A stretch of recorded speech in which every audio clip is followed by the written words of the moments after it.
eu tenho que dizer que acho que nenhum romance, obviamente, retrata ou espelha uma sociedade. Quando muito, cria um modelo, normalmente um modelo mais simples, que nos permite entender, através do exemplo, o geral daquela sociedade. É evidente que a obra do Eça de Queiroz, que modeliza a sociedade dele,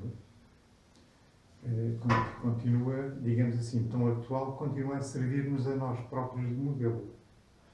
Nós podemos, por exemplo, encontrar nos maias um modelo da sociedade elegante, da sociedade do jornalismo, mas, por exemplo, não encontramos a parte económica, digamos assim, em funcionamento. Não vemos ninguém que produza em todos os maias.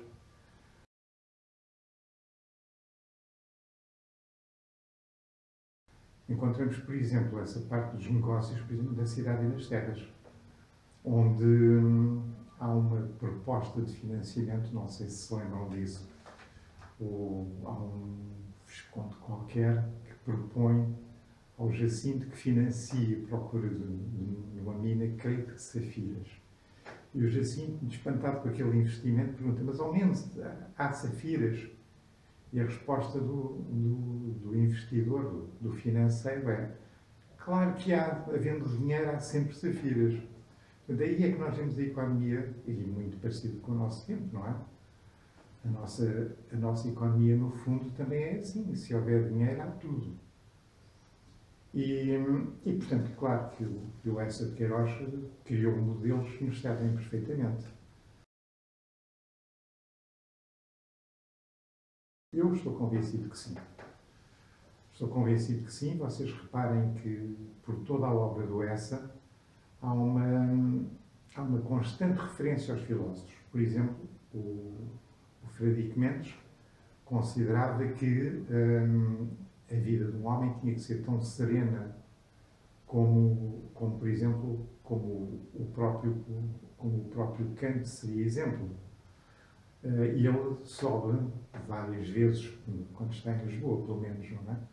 Sobe várias vezes as escadas até ao terceiro andar, onde tem um primo, do seu nome Procópio, engraçado, e esse primo Procópio é um primo que é filósofo e anda à procura do espírito último, dos fundamentos últimos do espírito. Portanto, naquela altura, estávamos na época em que o Eça de Queiroz escreve, tinha sido um grande triunfo do positivismo e havia uma certa reviravolta de espiritualismo. E, obviamente, este primo Procópio era um espiritualista.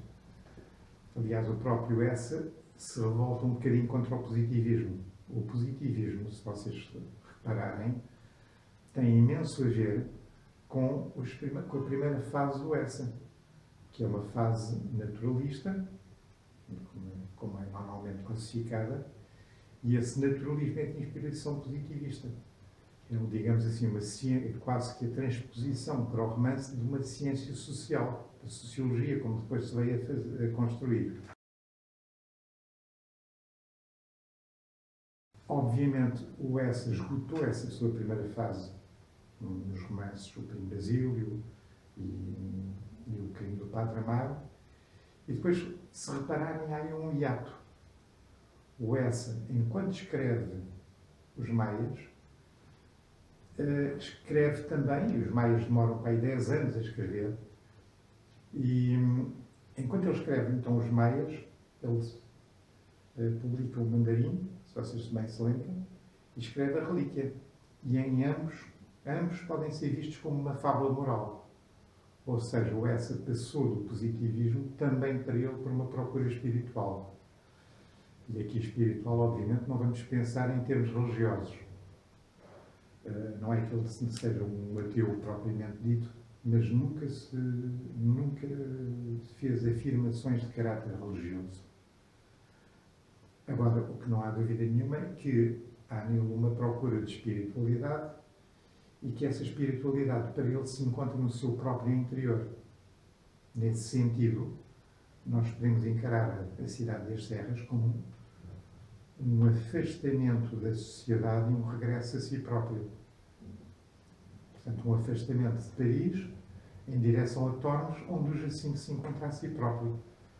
E, curiosamente, se vocês repararem, em Tormes ele manda reparar a igrejinha, encontra a felicidade no casamento com a Joaninha,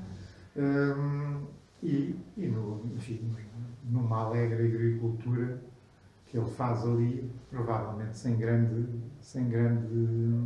produtividade, mas que ele o compensou. Em 1880, 9 anos depois da minha peregrinação no Oriente, passei em Paris a Semana da Páscoa. Uma noite depois da ópera, fui cear solitariamente ao Bignon. Tinha encetado as ostras e uma crónica no Temps, quando, por trás do jornal que eu encostara à garrafa, assomou uma larga mancha clara que era um colete, um peitilho, uma gravata, uma face, tudo de incomparável brancura. E uma voz muito serena murmurou: separámo-nos há anos no cais de Butac.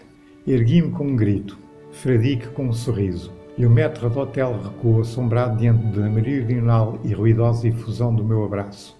Dessa noite em Paris, datou verdadeiramente a nossa intimidade intelectual, que em 8 anos, sempre igual e sempre certa, não teve uma intromissão nem uma sombra que lhe toldasse a pureza.